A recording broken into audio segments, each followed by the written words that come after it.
श्री कुंद भगवान की, आचार्य गुरुवर श्री ज्ञान सागर मुनि महाराज की पर्व सामने आ रहा है। धीरे धीरे लोग एकत्रित हो रहे हैं। व्यवस्था की बात है, ये होती रहेगी। कार्यक्रम की घोषणा यहाँ पर हो चुकी है। आज यह पर्व से पूर्व में रविवार आया है। अब पर्व में ही रविवार आएगा, वह 7-8 दिन में आएगा।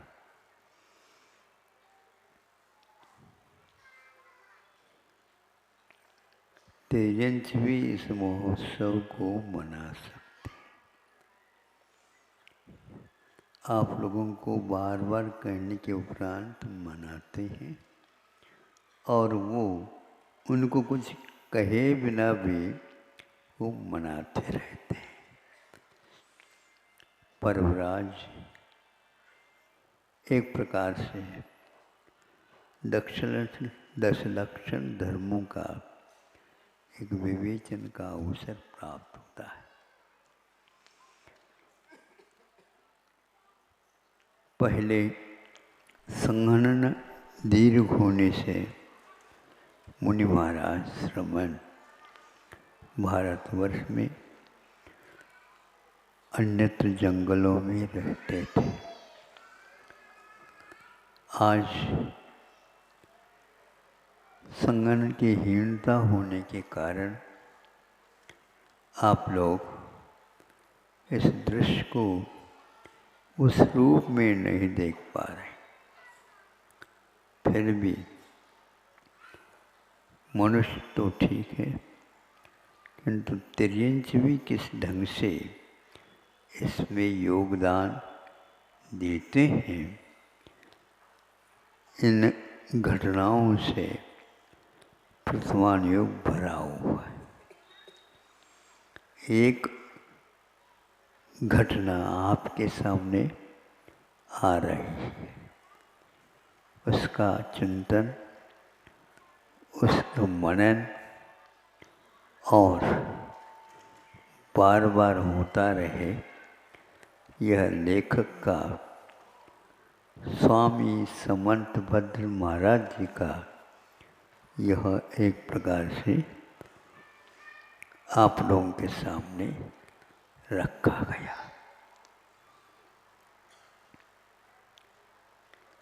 चातुर्मास की भी बात हो सकती है या अन्य समय में ये घटना घटी हो। भीतर गुफा में एक महाराज जी बैठे हैं और बाहर से एक अरण्य के जो सुअर होता है, वह भी उस गुफा के आंगन में बैठ करके चारों तरफ देख रहा है। उसी बीच में एक सिंह आता है और सीधा वह गुफा में प्रवेश करना चाहता है। उसी वक्त उस सूअर ने जा करके उससे भिड़ करके और अपनी भाषा में उसको जो कुछ भी कहा, समझ में आ सकता है, उस सिंह को भी समझ में आ गया हो।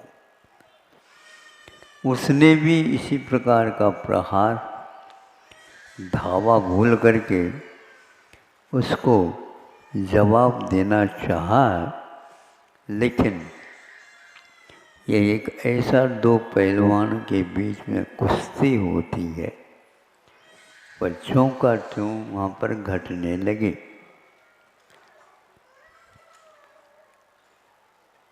क्योंकि सुअर का लक्ष्य ये था, जब तक महाराज जी का सामायिक पूर्ण नहीं होगा और वो ध्यान का विसर्जन करके अन्य आवश्यक कार्यों में नहीं लगेंगे, तब तक मैं यहीं पर रह करके उनके समाधि में, उनके सामायिक में, उनके ध्यान में निर्विघ्नता आ जाए, इसकी प्रतीक्षा कर रहा था। सिंह उसे समझता था, किंतु सिंह चूँकि अब इसके साथ मुठभेड़ में लग गया, इसलिए दूसरा कोई, तीसरा कोई उसमें प्रवेश नहीं कर पाया। यह बहुत देर तक घमासान युद्ध उन दोनों में होता रहा। सिंह का यही मात्र अभिप्राय था, उस मानव प्राणी का भक्षण आज हो जाए। एक रक्षक बन करके बैठा है और एक राजा हो करके, राजा है क्या नहीं? हाँ, सिंह जंगल का राजा माना जाता। इस राजा के साथ भी युद्ध लड़ने का कार्य सुअर ने अपने हाथ में ले लिया। एक दूसरे के ऊपर प्रहार करते समय दोनों का शरीर घायल हो गए, रक्तस्राव होने लगा। फिर भी भीतरी वेग, एक का वेग क्रूरता से भरा हुआ है और एक संवेग के साथ ये कार्य कर रहा है। दोनों विपरीत हो गए। पशुओं के लिए कोई प्रशिक्षण नहीं दिया जाता। प्रशिक्षण और उपदेश मुख्य रूप से मनुष्य को ही प्राप्त होता है, लेकिन पशु और पक्षी यहाँ पर बैठे बैठे वृक्षों के ऊपर भी सुन रहे हो सकते हैं। गाय भैंस आदि भी इनको सुन सकते हैं, सुनते होंगे, मुख से कुछ कहते नहीं। उन्हें आग्रह करने की कोई आवश्यकता नहीं पड़ती। उनके भावों में इस प्रकार की विचित्रता रहती है। ग्रंथों में कहा, 8 वर्ष अंतर्मुख हुए बिना मनुष्य को सम्यक दर्शन नहीं हो सकता। कितने भी वह प्रयास कर ले, गुरु महाराजों के चरणों में ही बैठा रहे तो भी प्राप्त नहीं हो सकता। किंतु मुनि महाराजों के चरण स्पर्श हुए बिना अंतर मुहूर्त में भी पशुओं को सम्यक दर्शन हो सकता है। क्या सुन रहे हो आप लोग? आप लोगों को 8 वर्ष अंतर मुहूर्त चाहिए और उनके लिए अंतर मुहूर्त भी पर्याप्त होता है। ये कैसी योग्यता उनकी, इसके बारे में सोचिएगा। मनुष्य बहुत व्यापक कषाय करता है। मनुष्य की जीवन में व्यापकता कषायों की रह सकती है, दया की भी रह सकती है, लेकिन पशुओं में भी यह देखने को उपलब्ध होता है। इन दोनों में सुअर एक ऐसा ही अहिंसक था जो वहाँ भीतर ही भीतर, यहाँ पर भले ही बैठा रहा, किंतु उसका जीवन अहिंसामय हो गया था। वह रक्षक के रूप में ही वहाँ पर रहता था। इस कथा को पढ़ने से ऐसा ज्ञात होता है, सम्यक दर्शन के पीछे पढ़ने से सम्यक दर्शन प्राप्त नहीं होता, आगे की सीढ़ियाँ और हैं। किंतु पशुओं में एक साथ तीनों ही प्राप्त हो सकती हैं, ये भी उल्लेख मिलता है। ज्ञान का अर्थ विद्यालय खोलने से, महाविद्यालय खोलने से, विश्वविद्यालय खोलने से नहीं प्राप्त होता, किंतु वह एक भीतरी आयाम है, वह एक भीतरी साधना है, वह एक भीतरी, ऊपर से उसका संबंध नहीं, किंतु ऐसा पुरुषार्थ होता है। और जैसे आप लोगों को कोई ऐसी घटना देख करके आँखों में आंसू आते हैं, उसके लिए कोई विशेष परिश्रम करने की आवश्यकता नहीं होती। कभी कभी ऐसे भी भीति के अवसर मिलते हैं और शरीर में पसीना अपने आप ही आने लग जाता है। इसमें भीतर का ही एकमात्र संबंध रहता है। हम लोगों की कठोरता के बारे में और मृदुता के बारे में संतों ने कहा है, यह भी एक मनुष्य प्राणी संस्कार तो होकर के आता है तो बात अलग है, लेकिन इसके जीवन में ये बहुत कम होते हैं।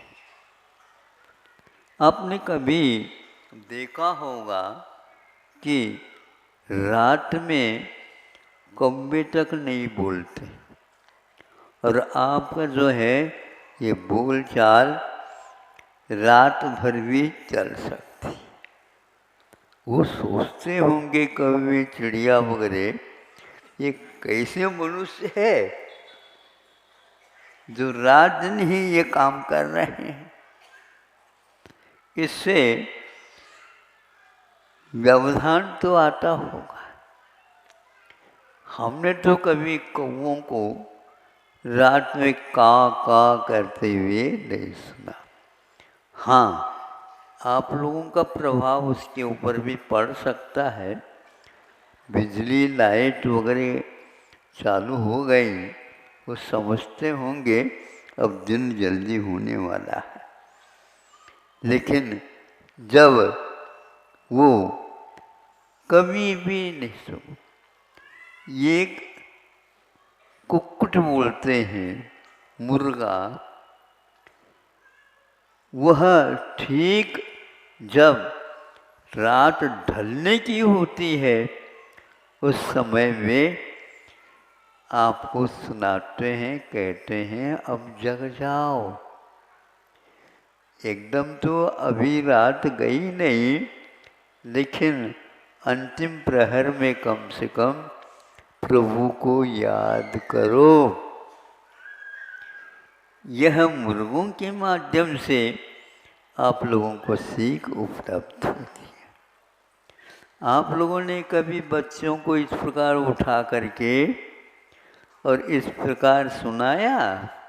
नहीं, क्योंकि ये हमारे यहाँ लिखा हुआ नहीं, क्योंकि हम दिन में ही करते हैं, रात में नहीं करते। रात में आप भोजन फिर भी करते होंगे, लेते होंगे, किंतु कोई भी पशु पक्षी इसको छूते तक नहीं, ऐसा सुना है। आप डाल भी दोगे तो भी वह दिन में जो खाया है उसकी जुगाली चरवन भर करते रहते हैं और उसको पचा करके प्राण के रूप में परिवर्तित करते हैं। बंदर भी ऐसा ही करता होगा। उसके गले में एक थैला टाइप बना हुआ रहता है, उसमें वह खा खा करके रुक जाता है, स्टोर कर लेता है, संग्रहित कर लेता है। फिर संभव है रात में उसको चर्वण करता है। आप लोगों के जीवन में चर्वण कम है, इसलिए अनेक प्रकार के भयानक रोग आपको हो रहे हैं। यदि पच जाए खाया हुआ तो फिर कहने की आवश्यकता नहीं है, यह अपच रोग आपके पास आ गया, आ नहीं सकता। हम यूँ कहो बस हर बात में संग्रह और को यह उपलब्ध न हो, इस प्रकार की भावना रखते हैं। और भी पशु पक्षी, उनके बारे में आप अध्ययन करिएगा, निश्चित रूप से वे इस प्रकार की तामसी वृत्ति से दूर रहते हैं। पीने का भी कार्य रात में वे लोग नहीं करते, कुछ पशु पक्षी को छोड़ करके। इस प्रकार मैं ये कह रहा था कि सम्यक दर्शन की भूमिका के लिए विशेष आयाम करने की आवश्यकता नहीं, एक भीतर देखने की, जानने की और बाहरी दरवाज़ों को बंद करने की आवश्यकता पड़ती है। इसलिए उस युवर की ओर आप देख रहे हैं और इधर एक तरफ सिंह की ओर भी देख रहे हैं। इस प्रकार घमासा युद्ध होता हुआ दोनों के प्राणांत हो गए।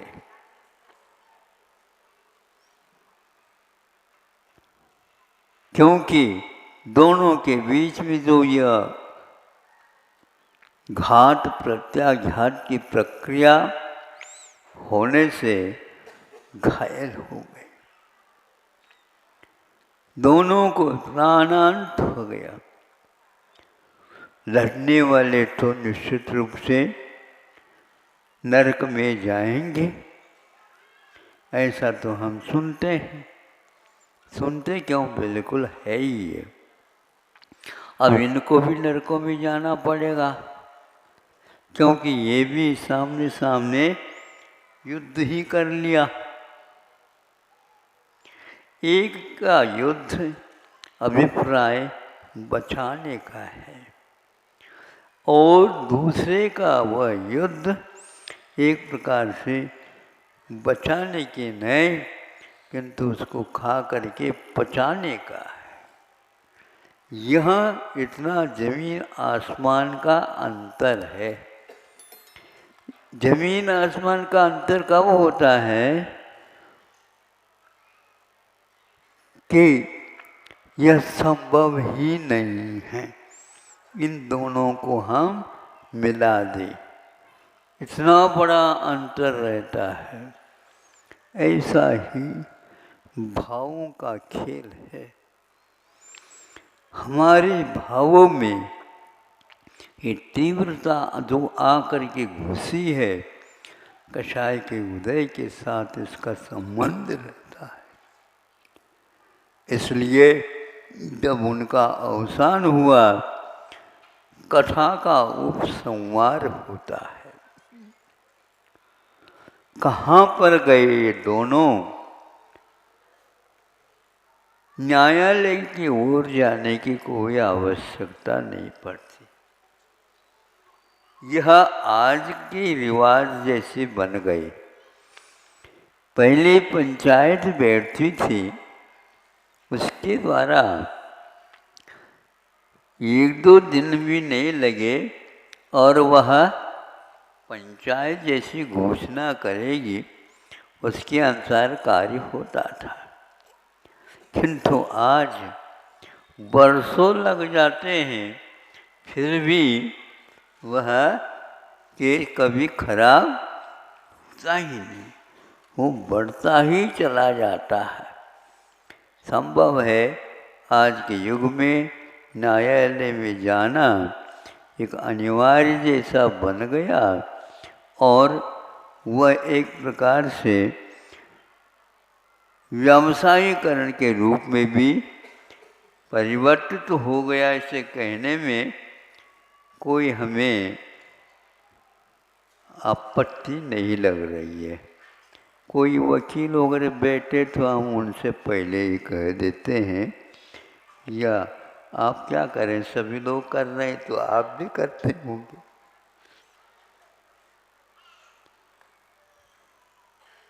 मतलब उनको पंचायत के ऊपर कितना बड़ा विश्वास रहता था।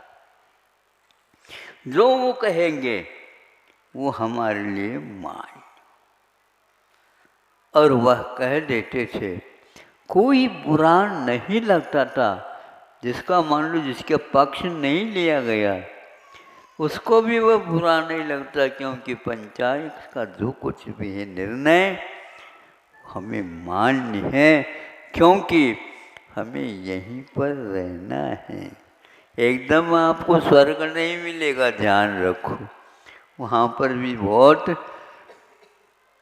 पंक्ति लगानी पड़ती है, लाइन, तब कहीं वो मिलता है।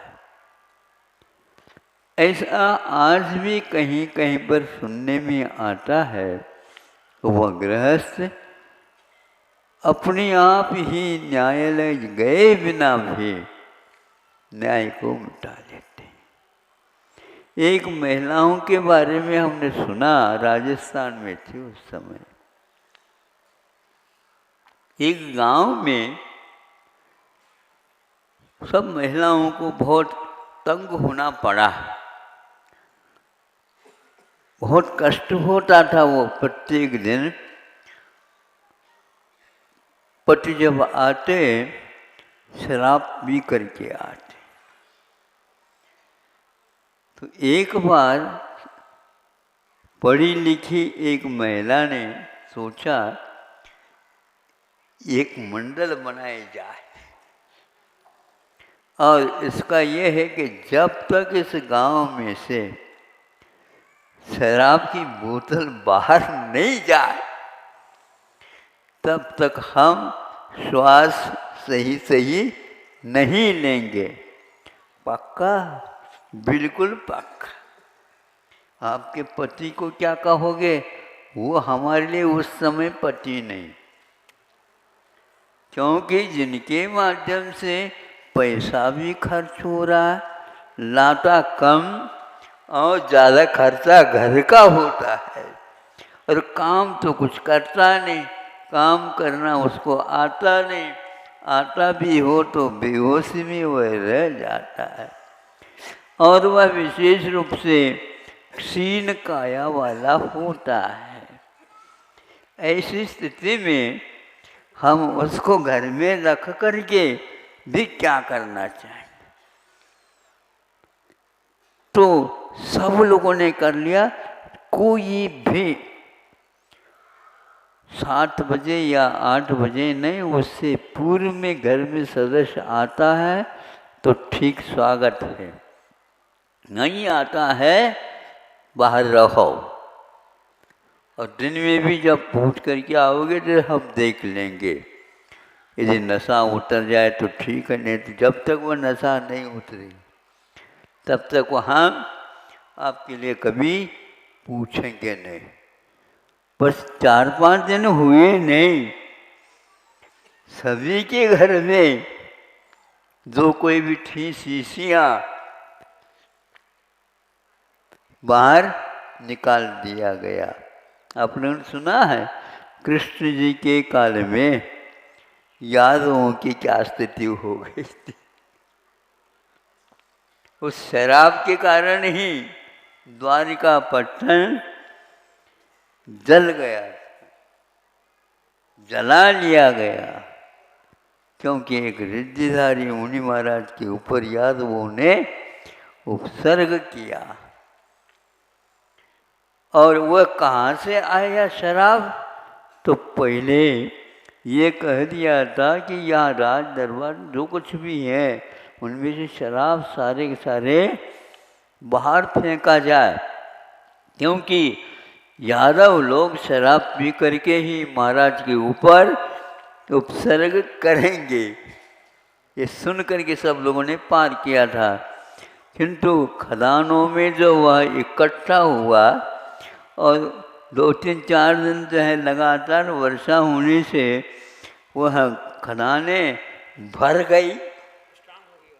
हाँ, और जो है सशक्त हो गए शराब और उसको पी लिया प्यास लगने से।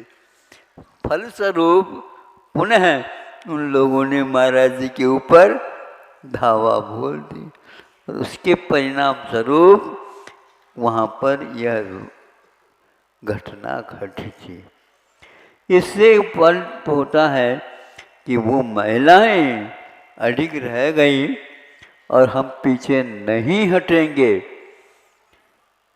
जैसे अभी कहा कि टाइगर हिल ये समझे, वहाँ पर भी ऐसा मोर्चा दिया जवानों ने, तो कईयों को वहाँ से भागना पड़ा। युद्ध ऐसा थोड़ी होता है। गर्मी के दिनों में गर्मी, सर्दी के दिनों में सर्दी, वर्षा के काल में मूसलाधार वर्षा में भी सेना को सजग रहना पड़ता है। जिस समय आप खुर्राटे लेते हैं उस समय वह किसी भी प्रकार से किसी को भी छोड़ नहीं सकते।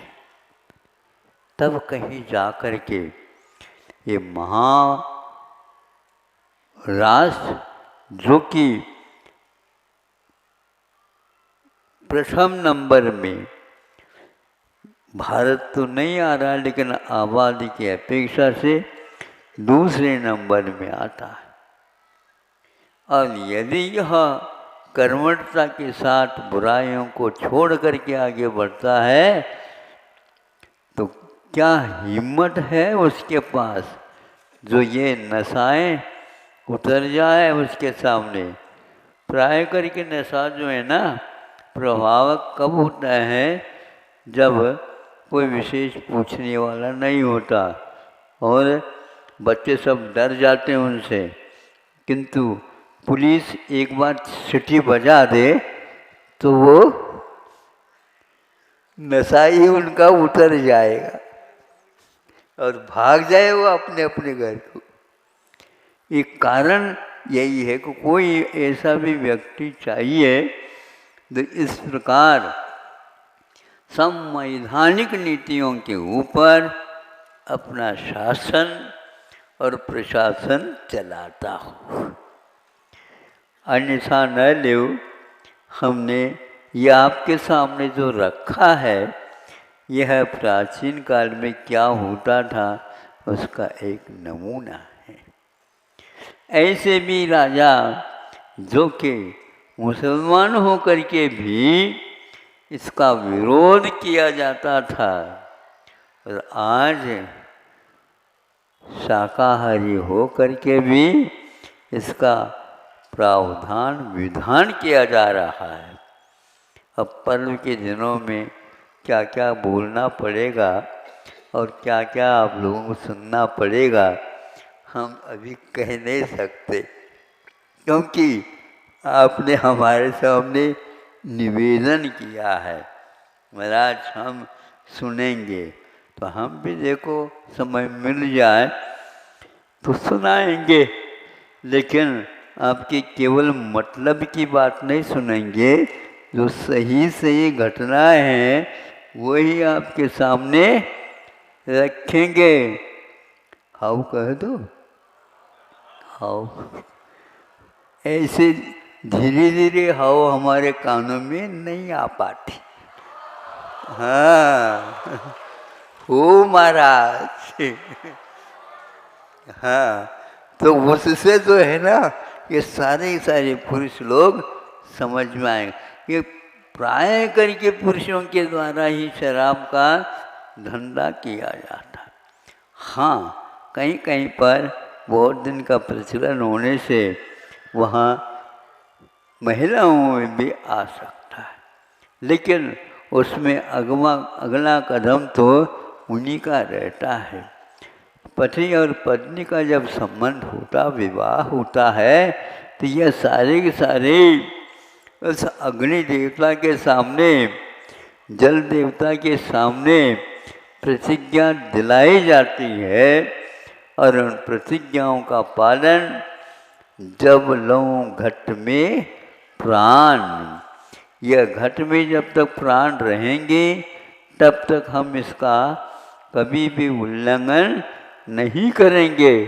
तो यह भीतरी नहीं बाहरी बात, उसका प्रभाव से कई लोग इसको भूल जाते हैं।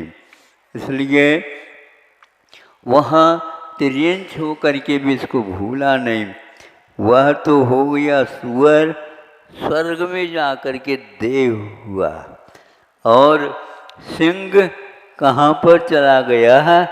रावण जैसे अन्यायी व्यक्तियों का वहाँ पर अड्डा लगा हुआ है, आज भी वहाँ पर वह चला गया।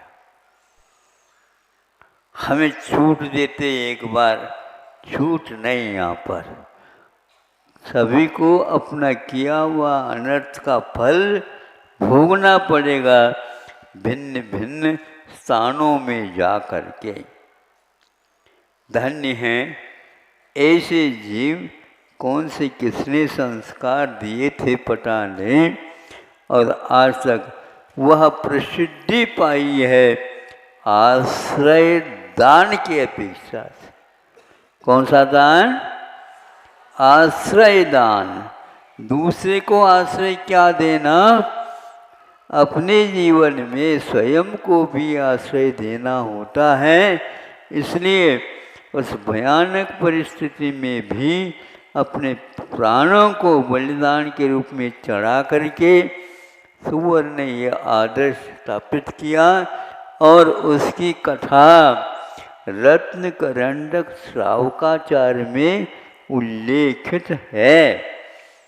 और सभी लोग योग से यहाँ पर मध्याह्न में सुनता हूँ, 2:30 बजे से 3:30 बजे तक रत्नकरंडक श्रावकाचार्य का स्वाध्याय वाचना होती है। अब इनमें इस प्रकार के छठे छठी गाथाएं दी गई है। अभिमान में कौन मुखिया हुआ और मार्दव की अपेक्षा से कौन मुखिया हुआ? पुरुष भी है, उसमें महिलाएं भी हैं। इस प्रकार वह कथानक नहीं किंतु उदाहरण के रूप में उनको प्रस्तुत कराया गया है।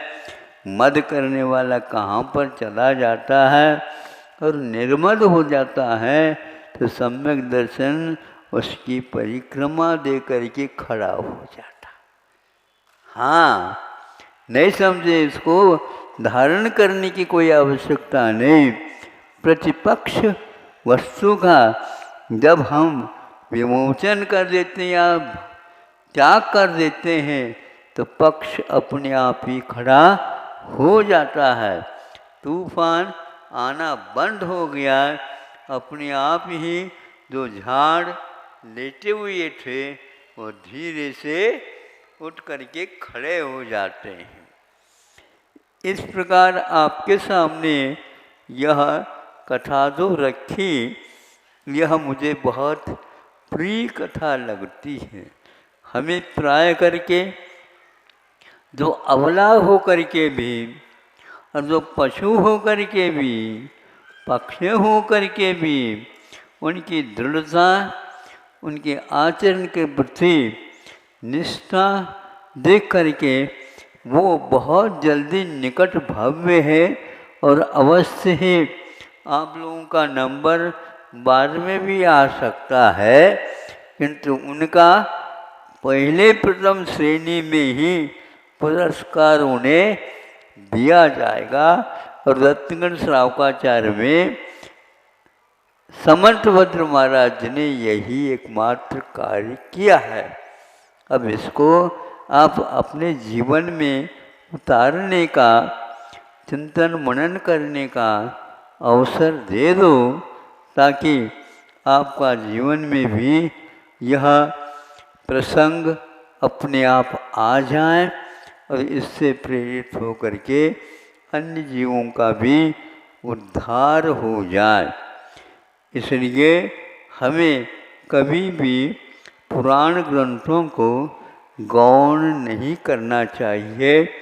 इनसे हमारा हृदय में जो यदि निश्चय है उसकी रक्षा होती है, और यदि नहीं है तो उसकी उत्पत्ति होती है और आगे उसमें विकास हो जाता है। ये तीनों बातें अपने जीवन में अपने लिए भी सहायक है और दूसरे के लिए भी सहायक है।